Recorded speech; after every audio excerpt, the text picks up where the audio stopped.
నమస్తే welcome to our channel. ప్రస్తుతం మనతో ప్రముఖ ఆధ్యాత్మికవేత్త ఆస్ట్రాలజర్ అనంత శర్మ గారు ఉన్నారు. వారితో మాట్లాడదాం. నమస్తే అండి. మహాగణాధిపతియే నమః.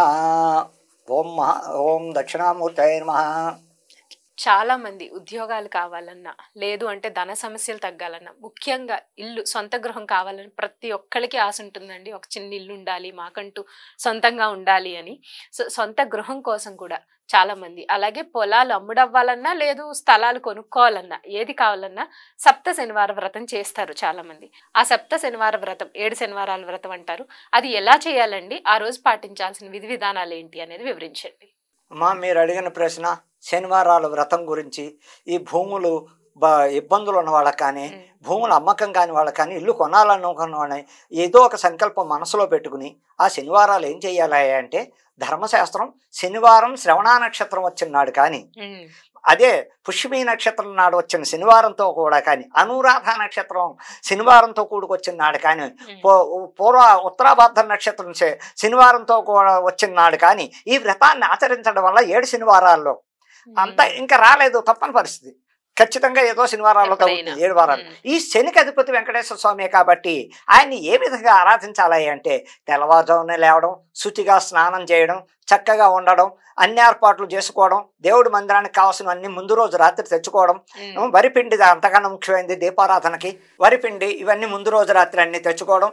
ఆ 7 కొండల వాడి ఫోటో వెంకటేశ్వర స్వామి కుటుంబ సమేతంగా అంటే భార్యాభర్తలతో ఉన్నది ఆ ఫోటో తెచ్చి పెట్టుకోవటం, దేవుడి మందిరంలో చక్కగా అలంకరించుకుని, కింద పద్మాలు ముగ్గు చక్కగా అలంకరించుకుని, దాని మీద తెల్లటి బట్ట వేసుకుని, దాని మీద బియ్యం 1 కేజీ పోవు అలా బియ్యం పోయటం.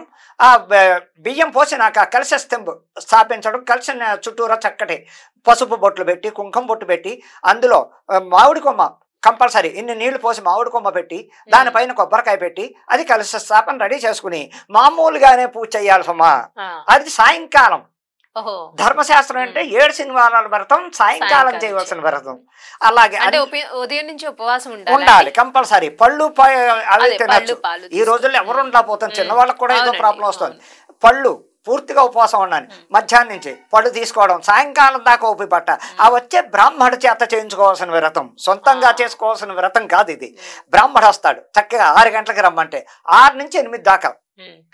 ఈ వ్రతాన్ని ఆచరించవలసిన విధానం ఏంటి అంటే, ప్రతి ఆ శనివారం రోజు చక్కటి బట్టలతో, శుభ్రతతో, శుభ్రతతో ఉండడం, ఆ ఇల్లంతా శుభ్రం చేసుకుని అందంగా చక్కగా సాయంకాలం వరకు ఉప్పు పెట్టి, సాయంకాలం బ్రాహ్మణ్ వచ్చాక ఆయన అక్కడ చేయవలసిన కార్యక్రమాలు చక్కగా శనివార వ్రత కథ విధానంతో సహా ఆయన శుభ్రంగా పూజ చేసి, ఆ వెంకటేశ్వర స్వామికి కావలసినవి ఏమిటయ్యా అంటే, ఇది నువ్వుల దీపం కంపల్సరీ. నువ్వుల దీపారాధన చేయించాలి, కొబ్బరికాయలు కొట్టించాలి. అలాగే 7 లడ్డూలు 7 లడ్డూలు దగ్గర పెట్టుకోవాలి. 7 లడ్డూలు ఒక మంచి ఆకులో, పళ్ళాల్లోను వాటిలో కాకుండా ఒక అరిటాకులోనో విస్తరాకు ఏదైనా, అందులో 7 లడ్డూలు కంపల్సరీగా 7 లడ్డూలు అది పెట్టుకోవడం. అక్కడ ఆయన అయ్యగారి పూజ అయ్యేంత పర్యంతం చక్కగా భక్తి శ్రద్ధలతో చేస్తూ, అది ఆచారం పాటిస్తూ చక్కగా చేసుకున్నాక ఏం చెయ్యాలి అంటే, 8 గంటలకల్లా నైవేద్యాలు రెడీ అయిపోవాలి. ఎవరో ఇంట్లో పెద్దవాళ్ళు ఉంటారు, ఆ దంపతులు కూర్చున్నా కాకుండా ఇంట్లో పెద్దవాళ్ళు ఆ 7-8 గంటలకి మొత్తం వంట పూర్తవ్వాలి. భోజనం చేసి తీరాలి ఆ రోజు. సాయంకాలం భోజనం చేసి తీరాలి కుటుంబ సభ్యులు. ఫస్ట్ ఎలాగే అంటే విధి విధానం, ఆ వ్రతం అయ్యే టైంకి ఇంట్లో పెద్దల నివేదనలు చక్కగా అన్ని రకాల పిండి వంటలు. ఒకవేళ పెద్దవాళ్ళు లేని కుటుంబాలు ఉన్నా ఇప్పుడు వీళ్ళే ముందు ప్రిపేర్ 6 గంటలకల్లా వంట చేసుకోవచ్చు. 6 గంటలకల్లా చక్కటి అన్ని చేసుకోవడం, పిండి వంటలతో రెడీ చేసి పక్కన పెట్టేసుకోవడం. ఈ వ్రతం అవగానే అక్కడికి ఆ మండపం దగ్గర తెచ్చుకోవడం. అయ్యగారు మంత్రపుష్పంతో చెప్పి చక్కగా నివేదనిస్తాడు. ఓం భోర్భస్వరంతో చరతం భర్గోదేవ సదిమే దియోజన ప్రచోదయాదు. అలాగా ఆ బ్రాహ్మణుడు చక్కగా హారతి ఇచ్చి, అక్కడ పచ్చకర్పూరంతో అందులో ఓ స్వీట్ లో వేసి చక్కగా చేయడం వల్ల కూడా, పచ్చకర్పూరం అంటే ఆ మహానుభావుడికి అంత ఇష్టమైంది ఏమా. ఆ పచ్చకర్పూరం లడ్డూలో కలపడం వల్ల కూడా పచ్చకర్పూరం ఎంతో పవిత్రత ఆయనకి. అలా అన్ని అయ్యాక బ్రాహ్మణుడు చక్కగా వ్రతం చేయిస్తాడు వీళ్ళ చేత. దీపారాధన మొత్తం ఐదులో వచ్చి హారతి ఇప్పిస్తారు. ఇంట్లో వాళ్ళైనా పర్వాలేదు. హారతి ఇచ్చాక వెంకటేశ్వర స్వామి మీద పాట పాడిస్తారు. చక్కగా హారతి పాట పాడించాక అన్ని నైవేద్యాలు పెట్టాక 8 గంటల దగ్గర నుంచి 9 కల్లా అయిపోవాలి భోజనం. మరీ లేట్ చేసుకోకూడదు అది. ఆ భోజనాలు ఎలాగంటే మొట్టమొదటిది బ్రాహ్మడికి బ్రాహ్మడికి చక్కటి భోజనం పెట్టడం, వడ్డించడం. బ్రాహ్మడు భోజనం తగిన తాంబూలం దక్షిణ, ఆయనకు వస్త్రదానం ఇవ్వచ్చు, దక్షిణ దానం, పండు ఇలా దానం ఇచ్చి ఆయన సత్కరించి ఆయన ఆశీర్వాదం తీసుకుని ఆయన పాదాలకు వీళ్ళు నమస్కారం చేసి అక్షతలు వేయించుకోవడం వల్ల ఆయన వెళ్ళగానే వీళ్ళు చక్కగా ఆయన తిన్న పాత్ర తీసేసి పక్కన పెట్టి వీళ్ళందరూ కలిసికట్టుగా చక్కగా భోజనం చేయడం వల్ల ఎంతో పవిత్రత ఉంటుంది. దీనివల్ల ఎన్నో అసలు శనివార వ్రతం అంటే భూమి కోసం.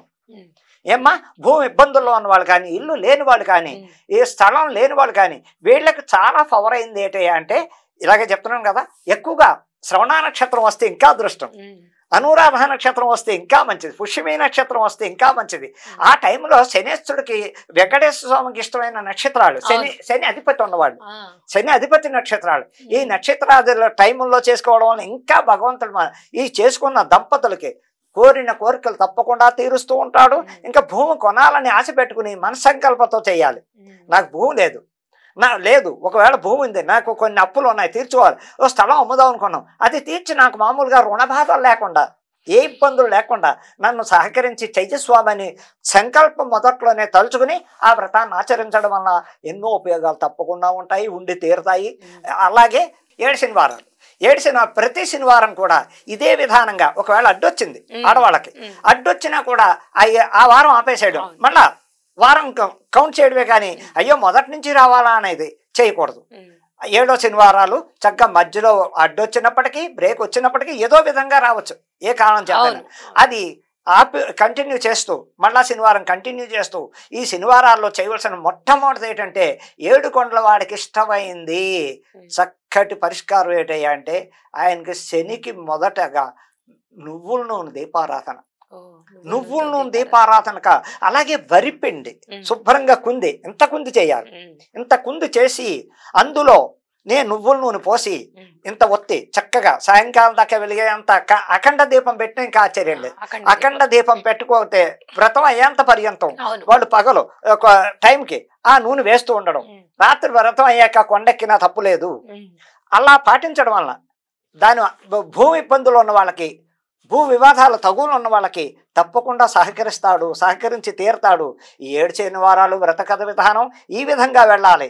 తప్పకుండా కలశ స్థాపన తప్పదు, మండపంలో నువ్వుల దీపం తప్పదు, వరిపిండితో చేసిన దీపం, అలాగే ఈ వీళ్ళు రకరకాలుగా ఆచరించి పాటించి అయ్యగారిని తెచ్చుకోవాలి. కంపల్సరీ అయ్యగారి ఇంటికి వచ్చి చేసిన వ్రతమే ఫలిస్తుంది, కానీ మన సొంతంగా చేసిన వ్రతం ఫలించదని తప్పకుండా అక్కడ ఆవేళ అందరూ ఇంటిలో 10 నామం బొట్టు పెట్టుకోవడం వల్ల ఇంట్లో చక్కగా ఆవేళ 7 కొండల వాడి నామం పెట్టుకుని ఆ వ్రతం దగ్గర కూర్చుంటే ఆ మహానుభావుడు ఎంతో సంతోషిస్తాడు. అలువేలమంగ సహిత గోదాదేవి, శ్రీదేవి, భూదేవి సహిత శ్రీ లక్ష్మీ వెంకటేశ్వర స్వామిని అక్కడ ఆరాధించడం వల్ల భూమి లేని వాళ్ళకి భూమి, ఇల్లు లేని వాళ్ళకి ఇల్లు, భూతగాథలో ఉన్న వాళ్ళు భూతగాథ ఇదవడం, రుణబాధలు మాఫీ అవ్వడం, ఆ ఇంట్లో సుఖశాంతులు వస్తాయని చెప్పడానికి, ఆ భగవంతుడిని కోరుకున్న వాళ్ళు నమ్మిన వాళ్ళు 7 శనివారాల వ్రత సుఖశాంతులు తప్పవని చెప్పడానికి ఆస్కారం ఉంది. రైట్ అండి, నిజంగానే చాలా చక్కగా అద్భుతంగా 7 శనివారాల వ్రతం గురించి వివరించారండి. ఇలా కొన్ని సమస్యలు ఉన్న వాళ్ళు, మీరు చెప్పినట్టుగా అటువంటి సమస్యలు ఉన్న వాళ్ళందరికీ కూడా చాలా చక్కని పరిష్కారం ఇది. సో అందరూ కూడా 7 శనివారాల వ్రతం చేసుకుని ఆ వెంకటేశ్వర స్వామి ఆశీస్సులు పొందాలని కోరుకుంటూ ధన్యవాదాలండి.